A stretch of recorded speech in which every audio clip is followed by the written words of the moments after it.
మీ ఎలాంటి వ్యాపార ప్రకటనలకైనా వెంటనే మా ఛానల్ సంప్రదించండి. ప్రస్తుతం మనతో పాటు ప్రముఖ ఆధ్యాత్మికవేత్త, జ్యోతిష వాస్తు పండితులు, లలితాదేవి ఉపాసకులు బ్రహ్మశ్రీ నానాజీ పట్నాయక్ గారు ఉన్నారు. గురువుగారితో మాట్లాడదాం.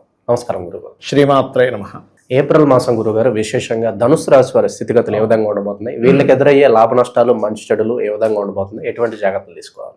ఫస్ట్ ఆఫ్ ఆల్ ఏంటంటేనండి, ధనస్సు రాశికి రాస్యాధిపతి అయినటువంటి గురువు సప్తమ స్థానంలో ఉన్నాడు కాబట్టి ఇది కొంచెం వివాహ సంబంధించిన విషయాలకి, సామాజిక సంబంధించిన విషయాలు, జీవిత భాగస్వామి యొక్క ఆరోగ్య విషయం మీద దీని ఎఫెక్ట్ చూపిస్తూ ఉంటుంది. అంటే వివాహం సంబంధాలు కుదురుతాయి, ఎట్ ఏ సేమ్ టైం దాని యొక్క ప్రభావం కూడా ఉంటుంది. అయితే వీళ్ళకి 4వ స్థానంలో అధిక గ్రహాలు, అంటే మనకి ఏప్రిల్ మాసంలో దాదాపుగా మీకు శని, కుజుడు, రవి, ఈ యొక్క బుధుడు కూడా 11వ తేదీ నుంచి 4లో చేరుకుంటాడు. 3లో ప్రస్తుతం రాహువు, బుధుడు ఉన్నారు. పంచమ స్థానంలో శుక్రుడు 19వ తేదీ వరకు ఉండి దాని తర్వాత 6వ స్థానంలోకి వెళ్తాడు. భాగ్యంలో కేతు. ఈ యొక్క గ్రహస్థితిని అనుసరించి అసలు మిగతా విషయాలు ఎలా ఉన్నాయి ఏమిటి అనేటువంటి అంశాలు చెప్తుంది నేనైనప్పటికీ చెప్పిస్తుంది సాక్షాత్ లలిత అమ్మవారిగా భావిస్తూ, ఆ లలితాంబిక అమ్మవారి యొక్క అనుగ్రహం పరిపూర్ణంగా కలగాలని మనస్ఫూర్తి కోరుకుంటూ, సో ఈ కాంబినేషన్ ఇలా ఉన్నప్పుడు ఏంటంటే వివాహ సంబంధాలు కుదురుతాయి. కాకపోతే వీళ్ళు ఏం కుదుర్చుకున్నా 19 ఏప్రిల్ లోపలే కుదుర్చుకోవాలి. 19 ఏప్రిల్ వస్తే 6లోకి వెళ్ళిపోతాడు శుక్రుడు. ఎప్పుడైనా శుక్రుడు 6లోకి వెళ్ళినప్పుడు అది వివాహ వ్యవస్థ మీద, వివాహ సంబంధించిన వాటి మీద ఇబ్బంది ఇస్తుంది. అది ఇక గురుగారు వ్యాపారాలకు సంబంధించి ఇన్వెస్ట్మెంట్స్ పరంగా ఎటువంటి జాగ్రత్తలు తీసుకోవాలి? ఇన్వెస్ట్మెంట్స్ విషయం కనుక తీసుకుంటేనండి, మనం లాభాన్ని దృష్టిలో పెట్టుకుని వ్యాపారం అనేటువంటిది ఉంటుంది. సో పంచమ స్థానంలో ఉండే శుక్రుడు లాభస్థానాన్ని చూస్తున్నాడు కాబట్టి కొంత లాభదాయకంగా ఉంటుంది. కాకపోతే మీరు ఇక్కడ పార్ట్నర్షిప్స్ విషయాల్లో కొంత జాగ్రత్తగా ఉండాలి. అదేవిధంగా లాంగ్ టర్మ్ ఇన్వెస్ట్మెంట్స్ ఓకే, ఎందుకంటే మీకు ధనస్సు లగ్నం నుంచి 12వ అధిపతి అయినటువంటి కుజుడు 4వ స్థానంలో శత్రువు అయినటువంటి శనితో కలిసి ఉన్నాడు. కాబట్టి దీనివల్ల ఏంటంటే కొంచెం ఈ నిర్ణయాలు అవి ఏవైనా 14వ తేదీ నుంచి బాగుంటాయి. పంచమ స్థానంలోకి రవి వెళ్తున్నందుకు, అంటే ఆలోచన స్థానంలో ఉచ్చ స్థానంలో ఉండే రవి. కాకపోతే ఏదైనా లాంగ్ టర్మ్ పెట్టుకోవడం మంచిది, కానీ ఇన్వెస్ట్మెంట్స్, షార్ట్ టర్మ్ ఇన్వెస్ట్మెంట్స్ మాత్రం ఇప్పుడుండే కండిషన్లో ధనస్సు రాశి వారికి పనికిరాదు. వీళ్ళకి ప్రమోషన్స్ పరంగా ఉద్యోగస్తులకు ఏ విధంగా ఉంటుంది, శాలరీ హైక్స్ కావాలని కోరుకుంటుంటారు, అలాగే నిరుద్యోగుల పరిస్థితి ఏంటంటారు? ప్రమోషన్స్ పరంగా కాస్త 14వ తేదీ తర్వాత ఉంటుందండి చెప్పాలంటే, ఎందుకంటే దశమ స్థానాన్ని, లాభస్థానాన్ని, రవిని, వీటిని తీసుకొని చేస్తాం కాబట్టి 11వ తేదీ తర్వాత నుంచి స్లోగా ప్రమోషన్స్ వైపు వెళ్తూ ఉంటుంది. అది కాకుండా రవి కూడా మనకి 14వ తేదీ నుంచి ఉచ్చస్థానంలోకి వెళ్తాడు కాబట్టి దాని ప్రభావం ఉంటుంది. అయితే ఎంతైనా చేస్తున్నటువంటి ఉద్యోగంలో కొన్ని మిస్కమ్యూనికేషన్స్ ఉన్నాయి. ఎందుకంటే దశమాధిపతి వృత్తికారకుడైనటువంటి బుధుడు 11వ తేదీ వరకు 3వ స్థానంలో ఉంటాడు. అంటే ఏదైనా మార్పులు కూడా 11వ తేదీ లోపల చూపిస్తున్నాయి, వీళ్ళు ఏదైనా ప్లేస్ చేంజ్ అవ్వడం. అది దాని తర్వాత ఎప్పుడైతే 4వ స్థానంలో ఉండే శని, కుజ, రవి ఈ గ్రహాలతో కనెక్ట్ అవుతాడో కొంత ఘర్షణ యోగము ప్లస్ ప్రమోషన్ యోగం రెండు ఇస్తాడు అక్కడ. వీళ్ళకి ధనపరంగా ఎలా ఉంటుంది, ధన నష్టం ఏదన్నా సూచిస్తుందా, ఆర్థికంగా వీళ్ళకి కాస్త బాగుండాలంటే ఎలాంటి పరిహారాలు ధనపరంగా చేస్తే బాగుంటుంది? వీళ్ళకి ధనాధిపతి అయినటువంటి శని 4వ భావంలో కుజుడు, రవితో కలిసి ఉన్నారు. సో ఎప్పుడైతే కుజరవులతో 4వ భావంలో కలిసి ఉన్నాడో ఇది ఫైనాన్షియల్గా ఈ ఏదైతే ప్రాపర్టీస్ మీద ఇన్వెస్ట్మెంట్ చేశారో వాటికి సంబంధించిన విషయంలో పాజిటివ్ ఉంటుంది. కానీ కొంచెం ఘర్షణ యోగంలో ఉన్నందుకు తల్లిగారితోని ఏదైనా ల్యాండ్ మూలంగా, ప్రాపర్టీస్ మూలంగా, వీటి మూలంగా కొంత ఘర్షణాత్మకమైనటువంటి విషయాలు ధన మూలంగా వస్తాయి. కాబట్టి వీళ్ళు ఏదైనా ప్రాపర్టీ తీసుకునేటప్పుడు కానీ, తల్లిగారి విషయంలో కానీ, తల్లిగారి బంధువర్గంలో విషయంలో కానీ, ఇటువంటి విషయాల్లో కొంచెం ఫైనాన్షియల్ మ్యాటర్స్ విషయంలో జాగ్రత్తగా ఉండాలి.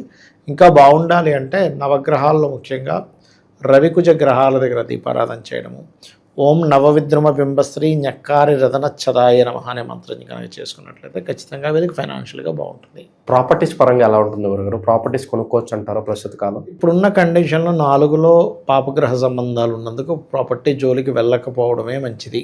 ఇక ప్రాపర్టీ వీళ్ళకి ఎప్పటి నుంచి బాగుంటుంది అంటే ఆల్మోస్ట్ శని మారిపోవడం మంచిదండి. అంటే 1 సంవత్సరంన్నర వరకు వీళ్ళు ప్రాపర్టీ జోలికి సంవత్సరం 3 నెలల వరకు మంచిది కాదు. అందులో పర్టికులర్గా 1-2 నెలలు మాత్రం అసలు జోలికి వెళ్ళకూడదు. ఎందుకంటే గురువు రవి ఉన్నాడు, నెక్స్ట్ కుజుడు వెళ్ళి జాయిన్ అవుతాడు. సో అందుకని 2 నెలల వరకు, అంటే ఆల్మోస్ట్ ఇప్పుడు ఏప్రిల్, మే, ఆల్మోస్ట్ మే 15 వరకే ఆగడం మంచిది.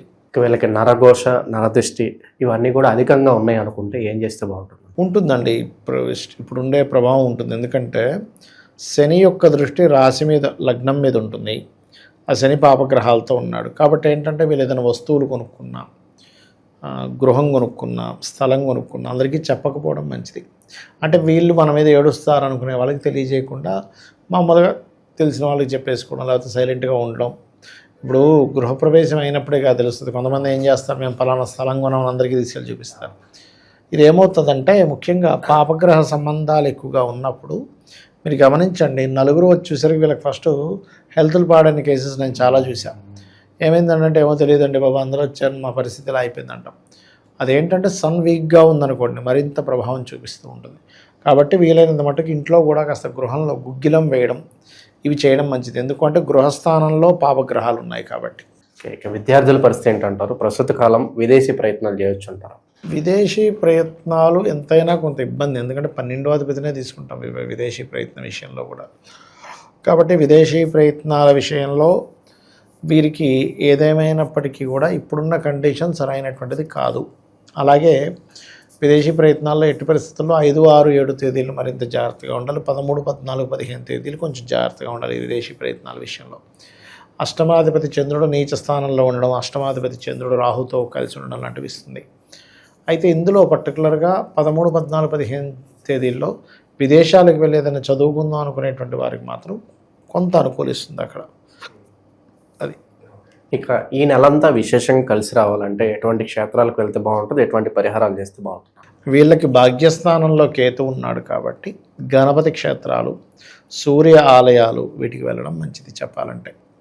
ఇంకోటి కాస్త చండీ వినడం, లక్ష్మీ నరసింహస్వామి ఆరాధన చేయడము, గోవులకు కాస్త బెల్లము, క్యారెట్స్, గ్రాసము, ఈ యొక్క అరటికాయలు తినిపించడం ఇవి కనుక చేస్తే ఖచ్చితంగా వీరికి బాగుంటుంది. ఇక మరొక విషయం ఏంటంటే ఇక్కడ ఎప్పుడు కూడా గృహస్థానంలో అంటే లగ్నం నుంచి గృహస్థానంలో ఎప్పుడైనా సరే ఇలా పాపగ్రహాలు ఉన్నప్పుడు ఇంటికి గుమ్మడికాయ కట్టడము, ఇంట్లో కాస్త గోమూత్రాన్ని 11 రోజుల పాటు కంటిన్యూస్గా జల్లి కాస్త పసుపు అదేవిధంగా కల్లుప్పు వేసినటువంటి నీటితో తుడవడము, ఇంట్లో నిత్యము చండీ కానీ లలిత కానీ విష్ణు సహస్రనామాలు కానీ ప్లే చేయడము చేస్తూ ఉండాలి. ఎందుకంటే 4వ స్థానంలో ఉండేటువంటి గ్రహాలు ఎప్పుడు కూడా ఇంటి మీద ప్రభావం చూపిస్తూ ఉంటాయి. తల్లిగారి ఆరోగ్యం విషయంలో కొంత జాగ్రత్తగా ఉండాలి.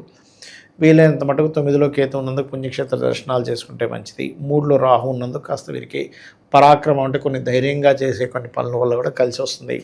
అయితే ఈ టైంలో మీరు ఎటువంటి ప్రాపర్టీ తీసుకున్నా కూడా చూసి తీసుకోవాలి. లేనట్లయితే మొదటి కబ్జాలో ఉన్నది గొడవల్లో ఉండే ప్రాపర్టీస్ తీసుకునేటువంటి ఛాన్సెస్ అధికంగా ఉంటాయి.